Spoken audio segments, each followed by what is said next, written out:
See the economics of it. See how dangerous it is for them to operate in this market and how they make money. They're making a huge amount of money now. Single game right now, they had other games which are successful. There are different kinds of games. So they looked at all the genres. They have decided to stick to women age group 35 to 40 and people who have not more than 15 minutes of time left to do something, and not a complicated game. So 3 button clicks and you're done. So very well targeted audience and very good product. They use social media very well. People don't need to talk about them all that much. Just make sure you forward the links. That's what they work at. They do a lot of what are known as the banner ads. They do a lot of it, and they have figured out a way of actually getting the max out of those banner ads. Okay, a little bit about the selling and marketing process, getting down into the basics of looking at what exactly do you need to do. Strategy ban gaya, ab karna kya hai? So looking at how you're going to engage with the customer, there's a lot of personal selling which you have to do, particularly if you have a B2B business. Even if you have a B2C business, certainly if you have a B2B business like Faraz, you do a lot of personal selling. Schools, yes, you do a lot of personal selling. Maybe not too much in your case, but you'll be surprised. You'll be surprised. There'll be a lot of personal selling which you have to do. So a little bit about how you end up doing these things. I'll get the clicker.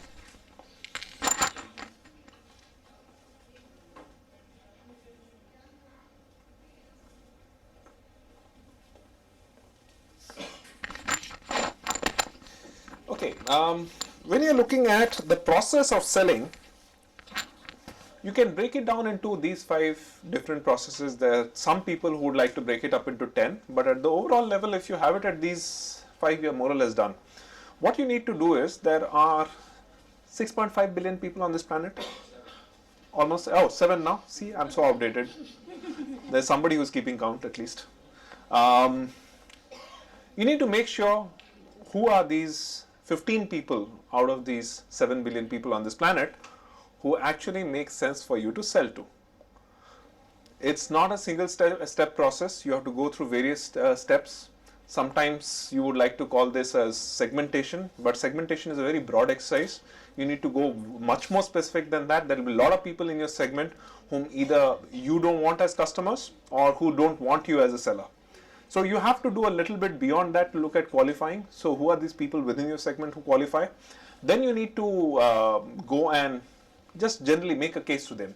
I'll talk a little bit more about the present part of it in the next slide. But you generally need to go and present your idea to them. What is it that you're selling? Why is it that it should do? What is the benefit that they end up getting? Then of course you close it and service it in whatever manner you want to do. The ADA framework is a very useful framework. It is used to describe marketing in general and used in the context of communication more than anything else. But it is also a useful tool to have with you when you're looking at a one-to-one conversation with your customer. So do you immediately say that, why did you buy this? It's only 200 rupees. You don't do that, right? There's a certain process to it. You first want them to understand what exactly it is that you're selling. Crisply, you would want them to understand why is it that you want to sell this to them. Get something which is going to interest them in the product. Then, once they are interested, close the deal, right? And then go ahead and get action out of them. Do not delay the signing up of a customer. Do not delay how you're going to end up closing the deal with that person. I'll give you a small example out of Amazon. If you're a regular buyer in Amazon,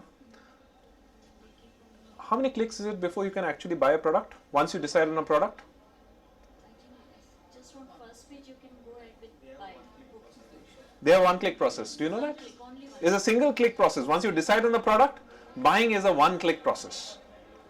Even it's on Flipkart also. Flipkart also. Just see and buy it.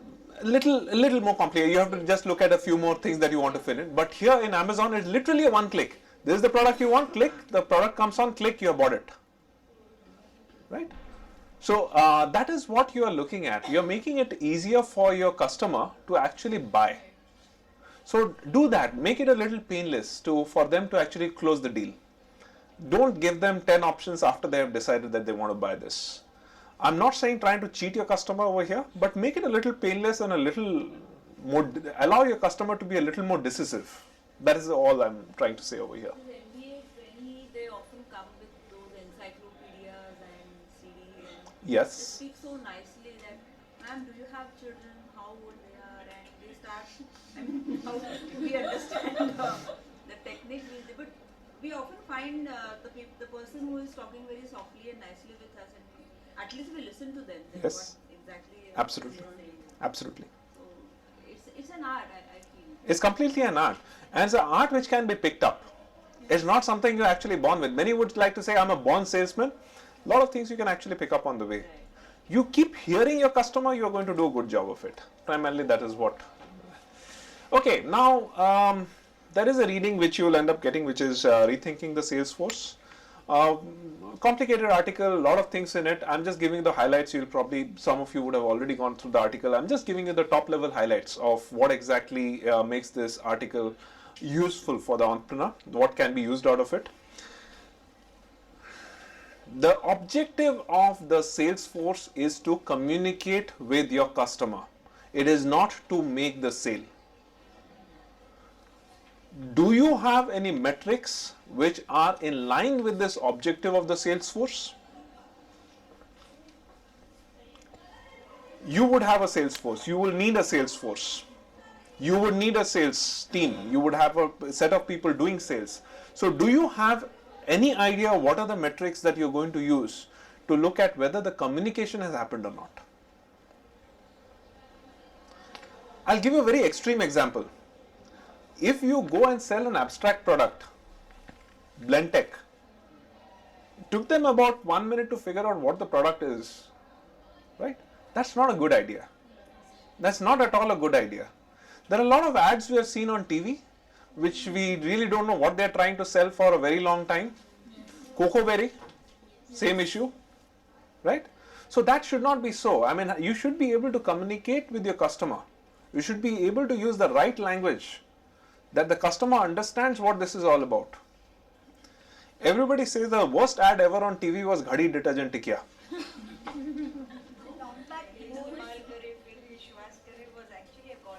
Exactly. Exactly. Completely. Completely. So what we are looking at basically is making sure that your sales force is communicating and have some metric which is going to make sure that that is being captured. So a lot of things the customer has to hear from your salesperson. Walk into any medical rep who's trying to sell product, you will understand that they're not just trying to sell. There are a bunch of other things they're trying to do. Inform. Way people, so they have their standard instructions. And Absolutely. They see to it that the person is not talking any nonsense thing or the words or the sentences apart from whatever is given in the manual. Actually, And it it helps. works on a framework wherein the product selling is only a byproduct. They are not focusing on product selling. They are just focusing on changing your lifestyle and motivating you, making you a leader. Right. And thus using their products is just the process of you becoming a leader. That is how they don't even realize that how. Replace your friends with our products. They have very good instructions.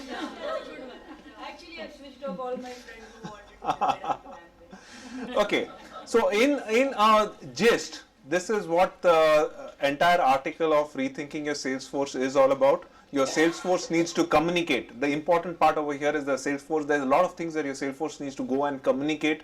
Make sure that you have a metric which is tracking that. So what are the metrics?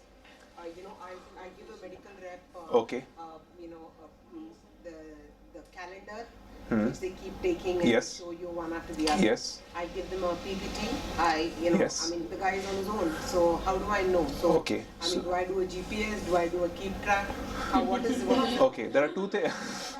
There are two things. You have a way of accessing email from the clinician who they have ended up meeting. So suppose you have launched a new product and you have a few features of that. Guys a mail and just check. You just check up whether they have understood what the product is all about, right? That's a very direct way of measuring it. In fact, that is what they do also. They do that now. So when there's a shopkeeper So whenever there is a check, let's say somebody is trying to sell you Mangol, small little outfit based out of Ranchi, they sell lubricants. They have salesperson who go and develop the sales in various locations all over India. So what the top level sales team does is goes to a location and sees the product and looks at the location. को आप उसको वहाँ पे क्यों डालें हैं? हमारा salesman क्या बताया? Has said nothing about it. But क्या बताया आपको? He'll talk about 7 other things which the salesman has said over there. So that is what is you're looking at. What exactly has been the communication? Why don't you have this flyer with you? Did the salesman explain how you use this flyer? So those are the things you have some way of cross-checking. I mean, it need not necessarily be a 24 when you are looking at 24/7 when you're looking over somebody's shoulder, but there should be a mechanism where you cross-check. Okay. This is a master list of 9 things which are appropriate for entrepreneurs in terms of promos. How do you sell? We have looked at social media. You use social media in order to promote a lot of these promotions. But this is a master list of the kind of promotions that you can use to sell a little more of your product. A contest. When there is absolutely nothing new about your product and you want some people to start talking about it, use a contest. Continuity is, I'll give you the best example. Something which is back from our time so that we'll remember. Gold Spot used to have this under the cap. Yes. कितना gold spot बेचे हैं because of the under the cap rather than looking at the gold spot itself. So something which allows you to collect across some time. So you put something together. Maggie did it very successfully about 15 years back. So you have a lot of these continuity schemes. So if you have some kind of resonance, a very important thing over here is if you're just starting off, it's not a good thing. If you have some foothold in the market, it's a great one. For example, if he launches a set of designs, that's continuity. It's very directly tied in with the product. What is POP? Point of purchase. Point of purchase. Or point of POS is also used over here. I just request you to go point wise. Yes, I'll do that. I was just going this way. So I'll do, okay, contest. You do it when there's absolutely nothing new about your product. Okay. Good way to generate some interest in a new product also when you are more or less, when you're worried that there might not be too many things distinguishing you from other offerings in the market. It's a very good way of getting some interaction. Ching's Secret, if you look at the website, a lot of it is driven through the contest they have, right? So contest is a very good way of driving some customers to interact with you or to even buy your product. Coupons. 5% off if you present the label of the product you purchased earlier in the shop, you get it over your next purchase. Or put an ad in the paper, somebody takes a clipping of the ad, you get it. A very extreme example of this is the one which I like very much, Snapdeal. So all these are coupons. Discounts, very evident. Give some percentage off. Of course, there are some businesses which have built themselves on giving a discount for 367 days in a year. But we are looking at genuine discounts. It actually works. One has to be careful that you do not, you have to look at what are your internal motivations for having the discount. And having a discount for no reason at all can damage your brand in its early days in manners which are often unthinkable. Titan, a brand like Titan got smashed by its discounts. So rest of us have to be really worried about it. I'm not too much in favor of discounts. Certainly not in favor of indiscriminate discounts. What about the discounts on the products for which the expiry dates are approaching? Depends. If it is life-saving drugs, yes. Otherwise, no. But nowadays, the retail they are using this. Yeah. They provide you in bundle, but then when Yes. you see the expiries, there are products that are like about to expire in 1 or 2 months. Actually, I'll tell you of a product class which you would think does not expire. Clothes. Right? Then, branded clothes, we feel that they are not 50% of shoppers. Discounts like for students or a full year subscription otherwise it's expensive. I've been to websites where Copies in 425 rupees. If you are giving a discount to a certain customer class and you have a reason for doing that, that's a different matter. But if you're extending a discount to the general market, and there are very few industries which can justify it, it has a very bad effect on your branding. Not take it positive. If you look at clothes, very normal in that industry to give discounts. So probably it works over there. But if you work in an industry where discounts are not the norm and are done very infrequently, as a new player you start giving discounts, people are going to start asking much more for it from you. So you have to be a little careful about that. Can you please distinguish sale and discount? At this point, no, I don't think it's relevant, because sale is what you do when you want to get rid of stock. And a discount is something which might be to induce people to buy also, which is just to make sure that you have a larger group of people who are there. But at this point, no, I wouldn't like to make a distinction between these in terms of how you work it out. Anniversary sale or something like that, that's Continuity we discussed. POP, point of purchase. When the wallet is in the hand, the 500 rupee note is out of the wallet and the hand has extended to actually give the money to the cashier.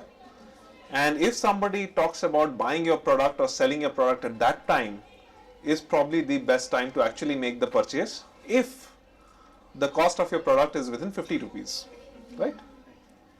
So point of purchase works hugely for something which can be termed as an impulse purchase. Also for those which are very well thought out, high involved